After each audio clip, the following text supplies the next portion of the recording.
Marcos Kapitulo 13. Og sa paggula niya sa templo, miingon kaniya ang usa sa iyang mga tinun-an, magtutudlo, tan-awa kung unsang mga batuha, og unsang mga balaya. Og si Hesus miingon kaniya, nakita mo ba kining mga balayeng dagko? Walay igabilin nga usa ka bato sa ibabaw sa usa nga dili pagatumpagon.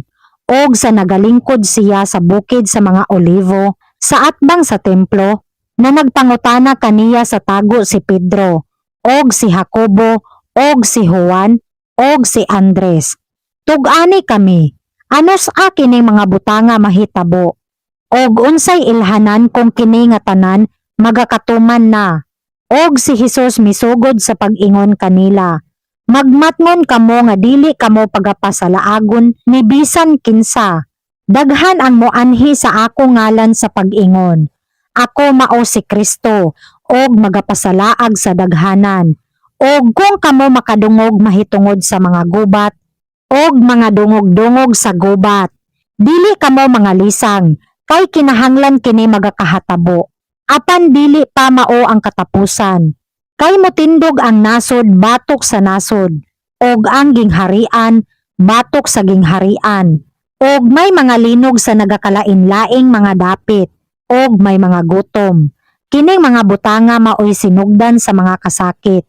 Apan magmatngon kamo sa inyong kaugalingon, kay igatugyan kamo sa mga hukmanan, og sa mga sinagoga, pagahampakon kamo, og pagadadon sa atubangan sa mga punuan, og mga hari, tungod kanako, alang sa pagmatuod kanila.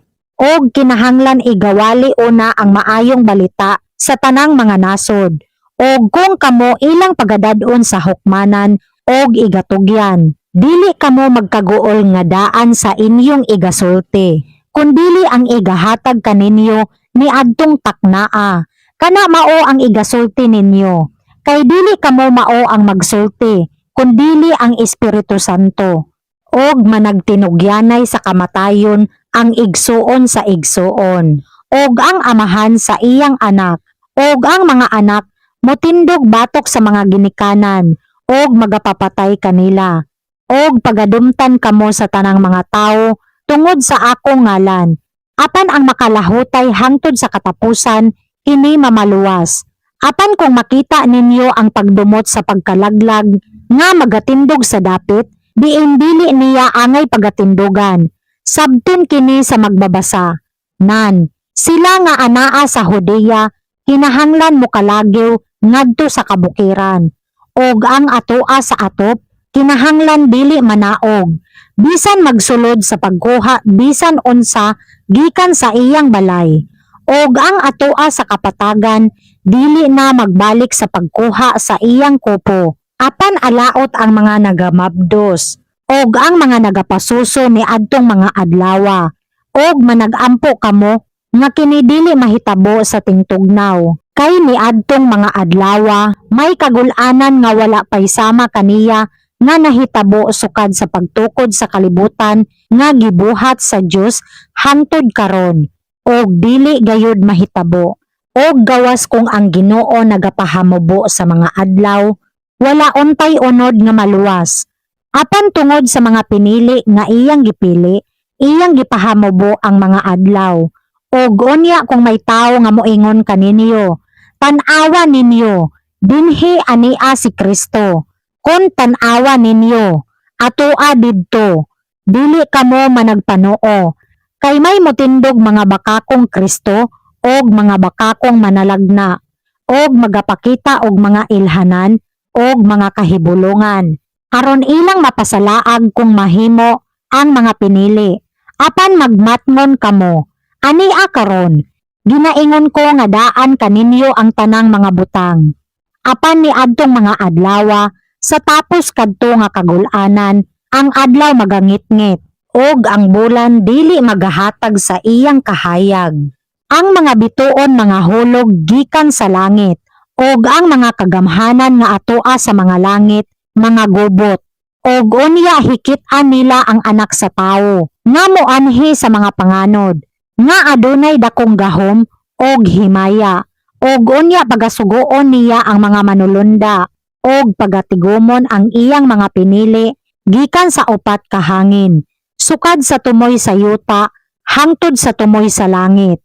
Karon sa higera managtuon kamo sa iyang sambingay, sa panahon nga ang iyang sanga manalingsing na og magapabuklad sa iyang mga dahon, hingbaluan ninyo nga haduol na ang ting-init. Ingon usab kamo ni ana, kung hikit-an ninyo nga nagakahatabo kining mga butanga, sabta ninyo nga siya anaa haduol sa mga ganghaan. Sa pagkamatuod nagaingon ako kaninyo, nga dili moagi kining kaliwatana, hangtod nga mahatabo nga tanan kining mga butanga. Ang langit ug ang yuta mahanaw, apan ang akong mga pulong dili mahanaw. Apan nahatungod ni adtong adlawa og taknaa, walay kinsa nga nang hibalo. Bisan pa ang mga manulunda sa langit, bisan ang anak, kundili ang amahan. Magmatngon kamo, managtukaw og managampo, kay wala ninyo hibaloi kung ano sa ang panahon.